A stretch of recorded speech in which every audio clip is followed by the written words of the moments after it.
From inside the warehouse at Oriole Park at Camden Yards, it is the MASN All Access Podcast. Paul Mancano and Brendan Mortensen here with you. Brendan, an exciting addition to the MASN All Access Podcast set. One toothbrush. Yeah. Incredibly exciting. I mean, it makes the entire podcast set look so much better. We came here a week ago or 2 weeks ago with a Oriole Bird toothbrush holder, but no toothbrush. And Melanie Newman, friend of the pod, was able to procure an Orioles toothbrush for us. I don't know how much it cost. I really hope it didn't break the bank. Yeah. But well, you would think for an Orioles toothbrush that probably breaks the bank, but we're hoping for the best.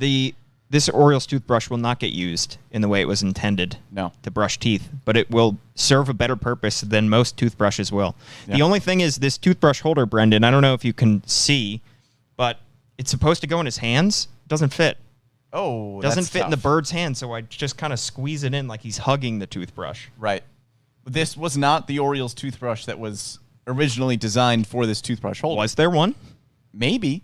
I don't Maybe think it was came just meant with a for, toothbrush. I think it was meant for a generic, actually use it toothbrush. It's going to be a skinny toothbrush that can fit right in there. Right. Little did they know, if you will, a child's toothbrush. Right. Because it is a child's toy. But little did they know that this toothbrush holder would have such greater meaning than Honestly, just holding a toothbrush. It's the centerpiece of this set. The podcast would fall apart without it. Honestly. So let's keep that in mind. Thank you to Melanie Newman for the addition there. What an opening act the Orioles had at home yesterday as they won 2-0. An exciting home opener. One of the better games we've seen at Camden Yards, I think, in a while. Just the combination of the crowd, the festivities, the fact that this is the first true home opener that we've had really since 2019.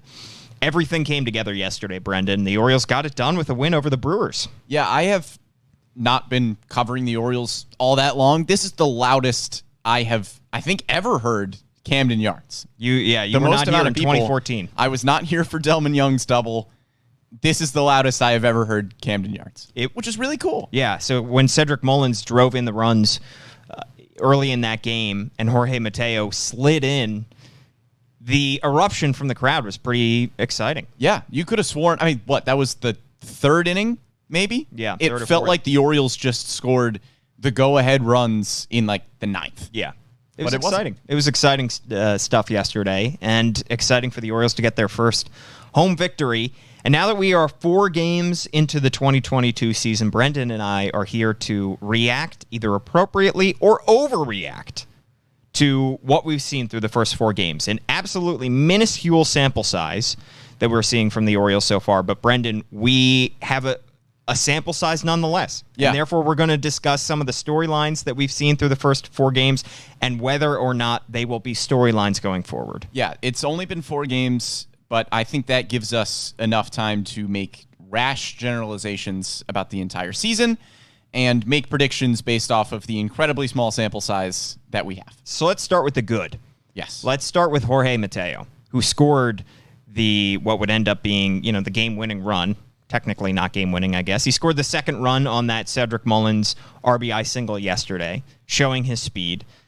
Brendan, we thought coming into the season that Jorge Mateo may be their opening day shortstop, may have a chance to solidify that spot, but not guaranteed, because we didn't see a whole lot of him last year in Baltimore. They claimed him off waivers late in the season, and he got hurt a couple weeks into his tenure with Baltimore. That had to end his season, so we thought surely the Orioles like him enough to bring him back, to keep him on their 40-man roster, but do they believe that he deserves a shot to be an everyday shortstop? And so far, the answer is yes. Yeah, and truthfully, Jorge Mateo, I think, has more potential than any other shortstop on this roster right now.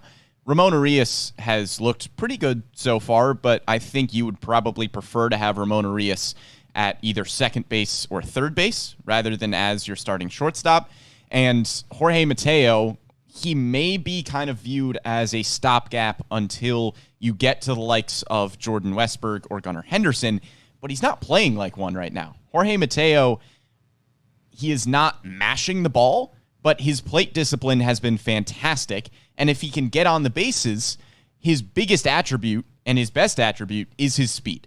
And I don't know if we are going to see this be a trend for the entire season, but at least through the first 4 games of the year, something is clicking with Jorge Mateo. Somebody said, you are so fast, just get on base, and it's almost an automatic second base if you walk. Yeah, for guys in Jorge Mateo's category who are, like you said, stopgaps, so to speak, I think the important thing is that they capitalize on their above-average traits, and they lean into them so that they can carve out a role for themselves going forward, so that when Jordan Westburg and Gunnar Henderson and Joey Ortiz eventually make their debuts, somebody like Jorge Mateo can stick around. And that's exactly what he's done. I mean, the fact that he, again, tiny sample size, but has shown great plate discipline. So far, he's 3 for his first 12 at the plate, which is not great, but he's got 4 walks. And getting on first for him is like getting on second. He's got 2 stolen bases, and he hasn't been caught yet. He is blazing on the base paths. So if he can just get to first, he can set the table for some of the guys behind him who can drive him in potentially, because it's automatic. We saw yesterday, he got late in the game. He got on first. It was when they loaded the bases at that one point, and he got on first, and he stole second so easily because there was a runner on third. And typically, it's easier to steal that base because there's a runner on third, and the catcher doesn't want to throw down to second. But it sets the table because then you have 2 runners in scoring position automatically. So Jorge Mateo can use his speed to carve out a role for himself going forward. Right, and as you saw, a single can score Jorge Mateo from second. Yeah. If it's hit to the outfield. And yes, like you mentioned, the batting average of 250 is not fantastic. The 438 on-base percentage is really, really good. His plate discipline improved a little bit when he came to Baltimore last year. He had 7 walks in 116 plate appearances with the O's and just a 32-game sample size. And in San Diego, he only had 2 walks in 93 plate appearances over a stretch of 57 games in 2021. That's good for 9 total walks in 209 plate appearances. Right. He has almost half of that in 4 games. That's insane. Yeah, it's impressive. And if it's a skill that he can use going forward, again, it's tiny sample size. And oftentimes guys will make adjustments from the offseason or early in a season, and those adjustments don't stick as the season goes along and they fall back into their habits. We'll see if Jorge Mateo can continue this. But I also give the Orioles credit for saying this guy's 26, 27 years old. He hasn't gotten an opportunity elsewhere, a starting opportunity. Remember, he bounced around different positions and was never really a roster fixture when he was with San Diego. Now he has an opportunity. So let's give him a start every day. Right. And the big thing, too, his speed, like we mentioned, his biggest attribute, he's got 2 stolen bases already. In 2021, he only had 10 total because he just wasn't getting on base as much. So even if the on-base percentage continues to tick up a little bit and the walk percentage improves from the abysmal 4.3% that it was last season, he's going to steal a lot more than 10 bases. Yeah. Because you have to be on base to steal bases. And we'll see exactly how long this lasts. Because we talked about in our season predictions a week ago, Jordan Westburg, Gunnar Henderson, those Joey Ortiz, all of them are at Bowie, but all of them are most likely going to be called up, especially with the way they started the season, going to get called up to Norfolk, and then they're a call away from Baltimore. Right. So all 3 of those guys are candidates to be in Baltimore by season's end. Jorge Mateo has to hold them off. He has to keep producing. And I think realistically, when you are looking at Jorge Mateo long-term, he's probably not going to be your everyday shortstop once a Jordan Westburg or Gunnar Henderson is at the major league level. But if Jorge Mateo can play well enough this season, I think realistically he can be a pretty good utility man. Because if he can play shortstop, he can probably play second, and he has played outfield so far in his career. Hasn't been great in the outfield, but he has the speed and the athleticism to be able to work there. So I think if he shows enough improvement this season, that's a utility guy going forward. Look, with a 26-man roster, it's probably more important for a winning ball club, but you could use a pinch runner. Yeah. That's never out of the question. You can have opportunities late in game to sub somebody out and to try to sneak home a run when you need it late in the game. Jorge Mateo could, like Ryan McKenna, could be a perfect example of that. We saw McKenna used as a pinch runner at times last year, and it helped him score a game-winning run. So that kind of skill could be used as well. Yeah, I think he's got a role somewhere, especially if he keeps improving. All right, continuing with the good, what we saw yesterday specifically, Brendan, Mike Baumann was outstanding yesterday. And we had some concerns when he made the opening day roster. What is his role going to be? Is he going to be a starter? Is he going to be a reliever? None of these pitchers are expected to go 5 or 6 innings just yet. That's not where their arms are because of the shortened spring training. But Mike Baumann, especially, we worried about his workload. He came off plenty of injuries last year. He had to rehab through A-ball, through Double-A before he got up to Triple-A last year and eventually made his debut last year, but wasn't used as a starter in 2021 at the big league level, had to come out of the bullpen because the Orioles were still getting his arm back in shape. The Orioles used him out of the bullpen yesterday, and he was outstanding. More important than his stats, I think, is how good his fastball looked, because we heard about his plus-plus stuff when he was a prospect, and we didn't see it for the most part in 2021. We saw it yesterday. Yeah, and we've talked about the Orioles pitching prospects holistically and have kind of said that Grayson Rodriguez and DL Hall more than likely are going to succeed. But if you are looking at the long-term future of this Orioles rotation, guys like Mike Baumann and Kyle Bradish need to succeed as well for the back end of the rotation. And what we saw from Mike Baumann yesterday, yes, again, incredibly small sample size. We have literally only seen him pitch 2 1/3 innings so far this year, but just 1 hit, 1 walk, struck out 3. His fastball, like you mentioned, looked awesome. And it's against the Brewers, who are a World Series hopeful caliber team. So Not offensively, but it's still a very good team nonetheless. yeah. So Mike Baumann, what we saw yesterday, I think was really exciting, and especially if he stays in this tandem role, we could see him go 3 or 4 innings pretty consistently to start out the year. 2 1/3 scoreless. His fastball was averaging 97 yesterday, and he touched 98. He threw the fastball 29 times out of 37 pitches, and he struck out 3 in those 2 1/3 scoreless. You look at his 2021 fastball average velocity, 93.6. So his fastball is back up to where it was, and I think we can attribute that decreased velocity last year to him coming back from injury. And that's something Mike Elias specifically mentioned when Baumann made this opening day roster, is he said, we weren't necessarily looking at the spring training stats. We were looking at his arm action and his velo. And both of those boxes were checked yesterday. Right. You don't necessarily need to be a box score scout when it comes to Mike Baumann. You need to look at the stuff, and you need to look at if he is back fully healthy. Like you mentioned last year, struggled with the injury bug. So if Mike Baumann is healthy and you're able to stretch him out a bit, I think we could realistically see him being a more permanent member and actually starting games in this starting rotation rather than just being a tandem guy behind a Bruce Zimmermann or whoever ends up starting today. And you said it earlier, Baumann, Alexander Wells, Zach Lowther, Dean Kramer, Keegan Aiken. It's not that all of these guys have to hit for the rebuild to have a successful starting pitching staff, for you to get a good starting 5 in a year or two. But if you can get 1 or 2 of those, because you have the big horses coming in Grayson Rodriguez and DL Hall and Kyle Bradish, but you need 5 guys in a rotation. And ideally, you have some guys in the bullpen who can work either as a tandem starter, as a piggyback, as long relief. So if 1 or 2 of these guys can turn into something, that's really all you need. Absolutely. And you mentioned the bullpen. The bullpen has also looked really good so far. The bullpen looked great to start the season last year, and I think we probably overreacted. I think bullpen stats in general fluctuate very quickly and very easily throughout the season. I mean, look at the great starts that we saw Tanner Scott and Paul Fry get out to last year, and then they kind of flamed out. Part of that could have been because they were coming off decreased workload in 2020, but my point being, I think pitchers adjust. Pitchers come out of the gate better than hitters, typically, in a season. April is a better month for pitchers than it is hitters, historically. And also, bullpen stats for 4 games are so minuscule. However, that's not to take anything away from Jorge Lopez, who we both thought would be the quote-unquote Orioles reliever of the year.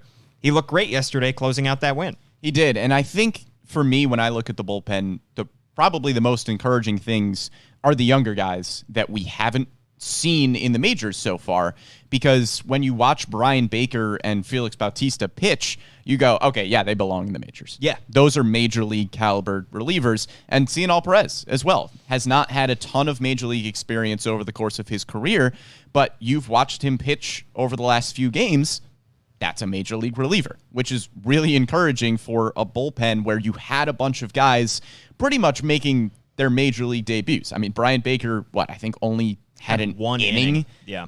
Felix Bautista had not pitched in the majors before. Cianel Perez, like I mentioned, wasn't making his major league debut, but didn't have a ton of experience. It's a lot of question marks. Yeah. And at least so far in the very small sample size, they've looked good against good lineups. And I think it's encouraging because with the cancellation of the Rule 5 draft, our first reaction was, well, the Orioles probably missed out on a chance to get an impact reliever. We saw them take Max Sorolla and Tyler Wells last year. Both of those guys, they started in the pen, and they got an impact pitcher in Tyler Wells, whether he's a reliever or a starter going forward. So not having the Rule 5 draft kind of robbed them of that opportunity. But with Cianel Perez and Brian Baker, those guys were early waiver claims. They picked those guys up before the lockout, before the Rule 5 draft uncertainty hit. So it's making up for the fact that the Orioles were not able to get an impact reliever via the Rule 5 draft. So it kind of softens the blow of the cancellation of the Rule 5 draft. Right, and if these younger bullpen arms turn into quality bullpen arms, we're looking at this pen a lot differently. Absolutely, and Dylan Tate being another guy returning that I think is important. But got to see if they can keep it up throughout the season. Right. Again, small sample size, but encouraging to see nonetheless. Yes. Especially against a formidable lineup in the Rays like we saw. Bruce Zimmermann was excellent yesterday, Brendan. And this is one area I am careful not to overreact. In 2021, his counting stats were pretty good. Had a ERA hovering around 5. Strikeout numbers were fine. But then you dug a little bit deeper and you looked at his StatCast numbers and you thought, this is not sustainable. Yesterday, I think we saw how Bruce Zimmermann is able to play with fire and get away with it most times. He loaded the bases at one point and was able to get out of the jam. He doesn't have overpowering stuff, and that's just how it is. He was great in his home opener, but I do have some concerns, Brendan, about him being a starter long-term. I do as well, but I think, first and foremost, the start yesterday was really cool. It was awesome. I was a little bit worried about Bruce Zimmermann because coming in, you knew the emotions were going to be running high, pitching in front of hometown fans. The home opener in Baltimore for Bruce Zimmermann clearly meant a lot, and you didn't really know how he would react to that on the mound, and he reacted great. Throws 4 scoreless innings, but like you said, the stuff with Bruce Zimmermann is not elite. He is not going to give you 6 or 7 scoreless innings more than likely. But it's kind of the same story of what we saw last year with Zimmermann, where he's not going to be a number 1 or a number 2, but he's got a chance to stick around as a number 4 or a number 5. Because if he gets you through 4, 5, maybe 6 innings, yesterday obviously doesn't allow a run, which is fantastic. That's going to help you win a lot of baseball games.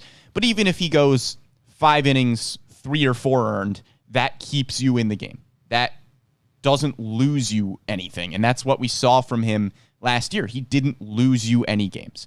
So if he can continue to do that and play with fire a little bit, but not get completely burned, maybe Bruce Zimmermann can stick around as a number 4 or number 5 starter.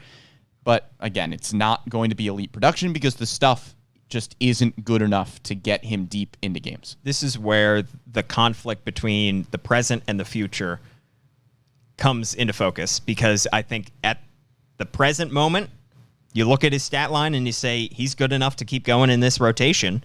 Give him the ball another time. It was like what we saw in those 6 starts from Chris Ellis last year. The ERA is low enough. He's getting you through 3 or 4, maybe eventually 5 innings, and he's getting the ball to the bullpen. That's good enough for now.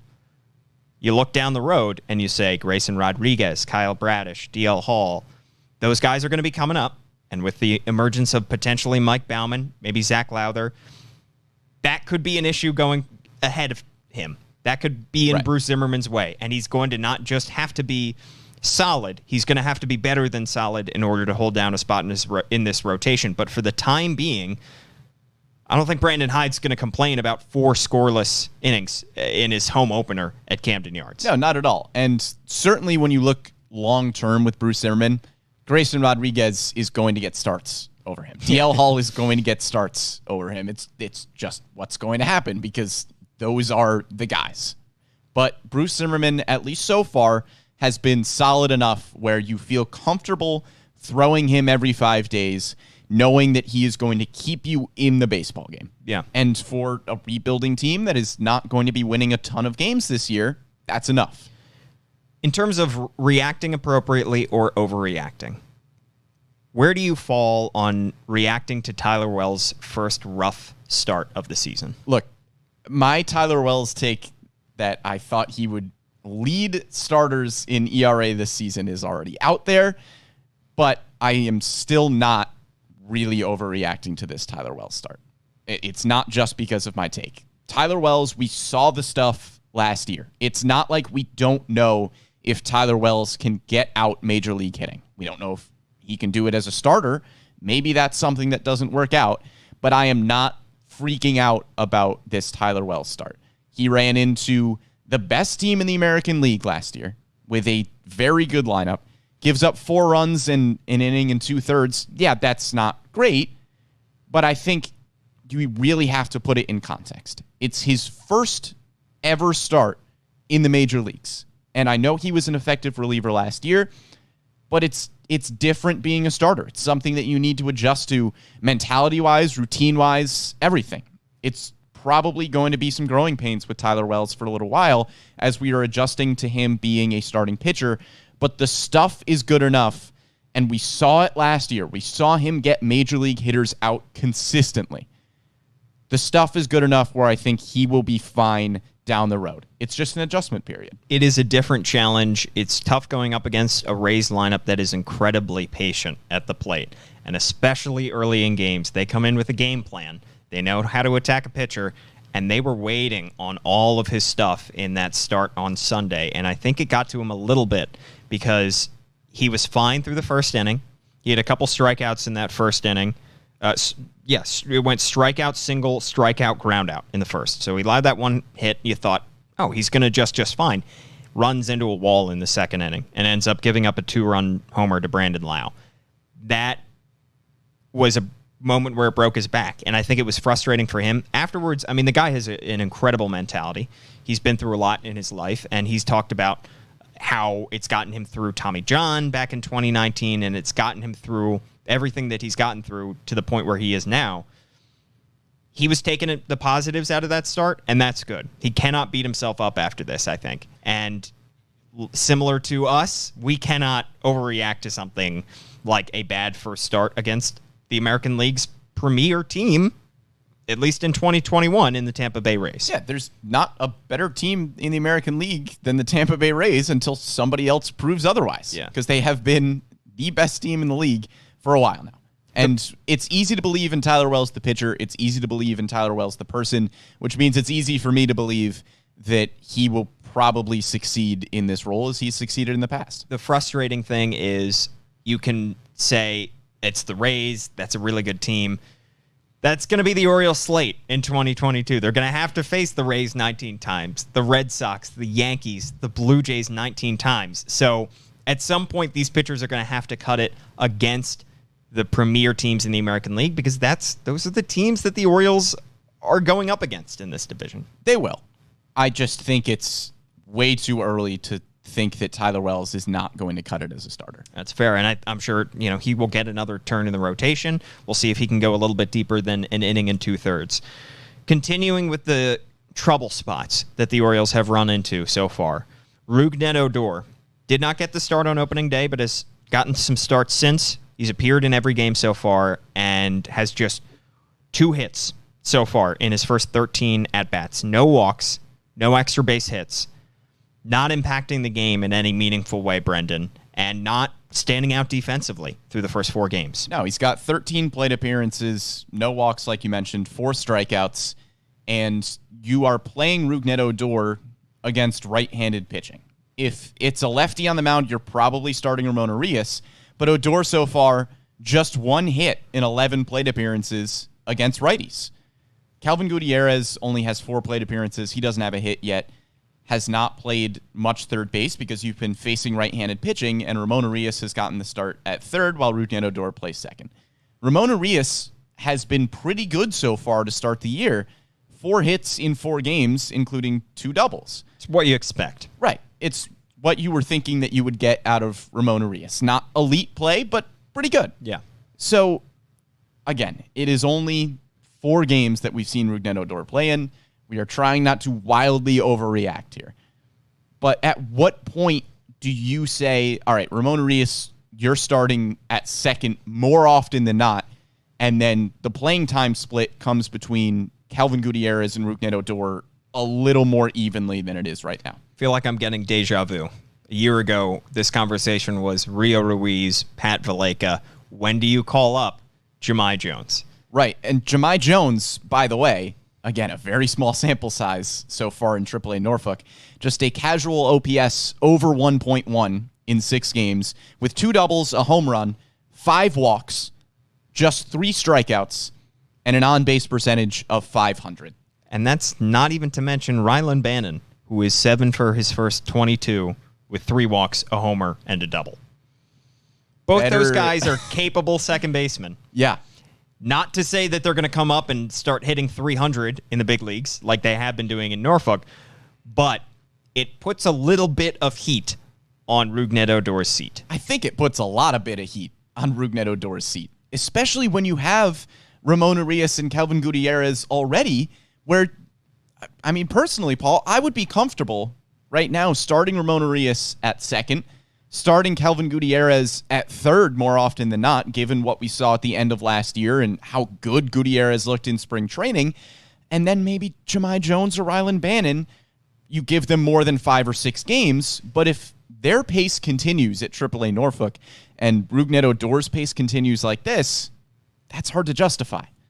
The Orioles do have more invested in Rougned Odor than they do Kelvin Gutierrez because they signed him to a major league deal this offseason. And keep in mind, it's not like Odor is the much older seasoned veteran and Kelvin Gutierrez is he seems a that prospect. Way, but he's not. They're about a year apart in terms of age. And I know Odor came up much younger and has much more experience at the big league level, but it's been a while since we have seen Rougned Odor be a productive big league hitter. It just has. It's not since his Texas Rangers days several years ago that he was anywhere above an average major league hitter. I know he still has some pop in his bat, and he has multiple 30 home run seasons, but that was a while ago. And until we see a little more from him at the plate, it makes it difficult to justify keeping him there for an extended amount of time when you have these incredibly talented and highly producing prospects right underneath him. But they're not the top 10 prospects in the Orioles They're system. not. But Jahmai Jones, I would say, is very talented. Jahmai Jones is perhaps very talented. Incredibly was a stretch. But yes. My point being that these are guys that are top 30 prospects, or at least were. I mean, look, Terrin Vavra, in his first taste of AAA, is 6 for 22 with a homer, 2 walks, 2 doubles. That's not MVP caliber. He's not going to win the MVP in the International League. But look, these guys, you give them a month, and they could be still producing at this level, and you say, what is the justification for keeping Rougned Odor? I think if you get to a month, there's not one. Especially, Mike Elias has talked about this is the season where we start to see it. We start to call up the prospects. We start to see the building blocks for the future actually at the major league level for this Orioles team. And if Jahmai Jones, Terrin Vavra, Rylan Bannon, whoever else continues to hit at AAA, and a 27-year-old Rougned Odor is not producing, how are you justifying that after a month?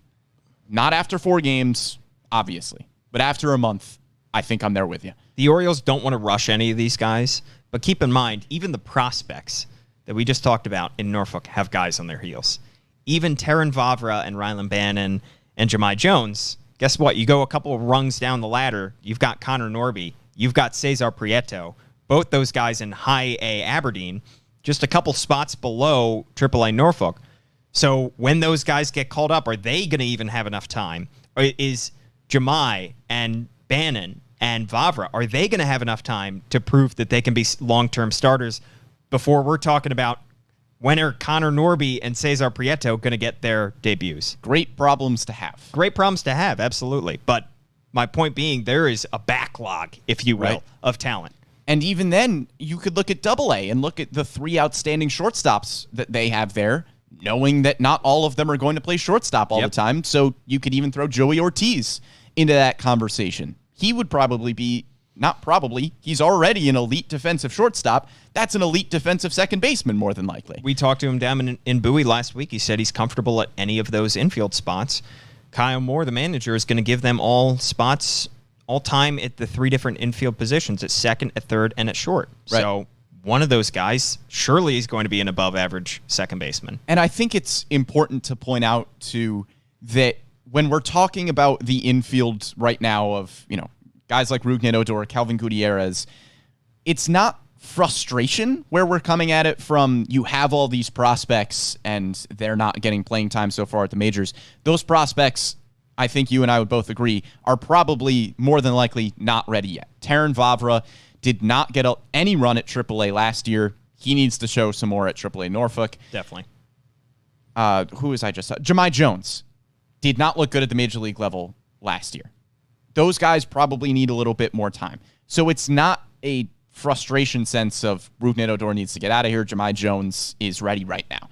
But it's more of just excitement about the fact that there are so many prospects throughout the system that are going to be here pretty soon. And it's a matter of time before they get here. I threw out on Twitter the other day, at Paul Mancano, give me a follow, the fact that the Norfolk Tides this year could be this year's version of last year's Bowie Bay Sox, where the Bay Sox jumped out to this incredibly hot start, and they had so much talent. They were the best team in minor league baseball through the first couple months of the season. All of that talent that we just saw in AA last year is now filtered up to AAA. I think we're going to see not just some incredible individual performances from the Tides, but I think we could see a ton of wins from that team that now Buck Britton, he has won everywhere he has been so far. Now he has the opportunity to win at AAA. I was going to say, especially with Buck Britton there, he just wins. He does. And you would have to imagine the Orioles are pretty high on him in terms of player development as well, or else he wouldn't be at the most important level for getting a player ready for the major leagues. Absolutely. And last year, one more storyline for the minor leagues. Last year it was about, for Bowie, the pitching staff coming into that season. Remember, they had Kevin Smith. They had Grayson Rodriguez, who joined that team early in the season, not immediately. They had Kyle Bradish, who took just 3 starts there before he moved on up. Mike Baumann came through Bowie. DL Hall before the injury. DL Hall to start the season. They had some incredibly talented pitching prospects at AA last year. This year, it's about the hitting. Between Westberg, Gunnar Henderson, Ortiz, Andrew Dashbaugh, Zach Watson, Adam Hall. They have some incredibly talented hitters this year that I'm excited to see. So last year, I think to start the season especially, the storyline was pitching in Bowie. A lot of those guys are up to AAA now, but now a lot of the hitters, especially the hitters that Mike Elias has drafted, because we know that he prioritizes young hitters and college hitters in the draft, all those guys are now in Bowie, and that's going to be a run-producing team. And I'm sure we will talk much, much more about the minor leagues as we continue throughout the season, but they're getting closer. They are. I mean, they are on the way, and it's really exciting. Any other storylines for the first 4 games of the big league season that you want to touch on? Yeah, unfortunately, I think we have to at least mention Cedric Mullins. Okay. He has not looked great so far. He's got 18 plate appearances, just 3 hits, is currently leading the American League in strikeouts with 9, 1 walk, and no extra base hits. And I am certainly not going to overreact to Cedric Mullins. We came into the season thinking already that it was going to be very hard for him to reproduce a 30-30 season. Like, that just more than likely was not going to happen again. Because the biggest thing I think going against Cedric Mullins right now is that nobody in the league is surprised anymore. You had a pretty large chunk of time at the beginning of last year where you were surprised when Cedric Mullins started beating you, because nobody thought that that was going to happen last season. But now you know who Cedric Mullins is. When you play the Baltimore Orioles, he is more than likely at the top of your game plan as a pitcher about how to attack. Literally, because he's at the top of the lineup as well. So Cedric Mullins, it's going to be an adjustment period, I think, because he is now facing pitchers that are really, really game planning for him. The book is kind of out on Cedric Mullins. He has lost the element of surprise, and he is clearly a good enough player where I think he will not have a major issue here, bouncing back and trying to get things on the right track here. But I think it is still at least noteworthy how he has played so far this year. The guy that I would expect Cedric Mullins to be leaning on at this time, Trey Mancini. We've seen times throughout Trey Mancini's career where he is entering a new season, a new regular season, and he's putting a lot of pressure on himself. And he feels like he needs to carry the team offensively. And we see his frustration boil over at times when he strikes out in a big situation in a game. We've seen him slam his helmet down. We've seen him get frustrated, and he's openly acknowledged that he is sometimes too hard on himself. We've already seen a couple moments like that from Cedric yesterday. The other day, I think up in Tampa, he was throwing his bat down. He was upset at himself. Said a bad word on TV? Well, yeah. Don't read allegedly. Lips. No lip reading here. And we have some sample size to say that he is probably going to be a little bit hard on himself because, look, he's reigning Silver Slugger, reigning 30-30 player, as you said. So he's naturally going to feel that pressure, especially as he transitions from surprise candidate to veteran leader. Yeah. Offensively, one of the heaviest hitters in a lineup. So I would expect him and hope that he leans on Trey here so that he cannot be too hard on himself, play a little bit more pressure-free baseball so that he can go back to the Cedric Mullins that we saw last year, who was so loose at the plate and was not concerned about what anybody was throwing him, what anybody thought of him. So I'm hoping that Cedric Mullins can come out again. Yeah, and he's still providing you great value defensively. We saw some of the plays he made yesterday to help preserve that shutout. He's still a very good defensive center fielder. But it's kind of interesting to note, too, like you said, he goes from surprise player to franchise centerpiece very, very quickly. It's the same thing with Trey. Trey did the same thing in 2019 when the Orioles had the big fire sales. Mike Elias comes in, and Trey Mancini had to talk all offseason and all first couple months of the season about, you were a fun young guy for a couple years. Now you are expected to carry the load offensively and to be a clubhouse voice. That's something that Cedric Mullins is going to have to adjust to as well. But I expect, given what we know about his personality, his leadership qualities, that he will adjust. It may just take some time. Yeah, I'm not worried about Cedric Mullins. It's just noteworthy at this point. Right. Absolutely. All right. Any other topics you want to get into, Brandon? I think that's it, Paul. I think we have cranked as much content as possible out of the first 4 games of the year. Absolutely. And we will have a much larger sample size, a sample size that will have more than doubled by the time we join you next on the MASN All Access Podcast. At Brendan Morty is his Twitter handle. I am at Paul Mancano, of course. You can catch the podcast live every week, streaming to Facebook and YouTube.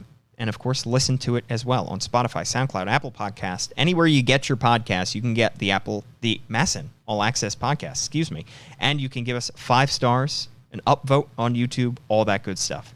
Thanks so much for listening. Thanks to Bobby Blanco for producing this episode. Thanks to you for commenting along as well. We'll catch you next time.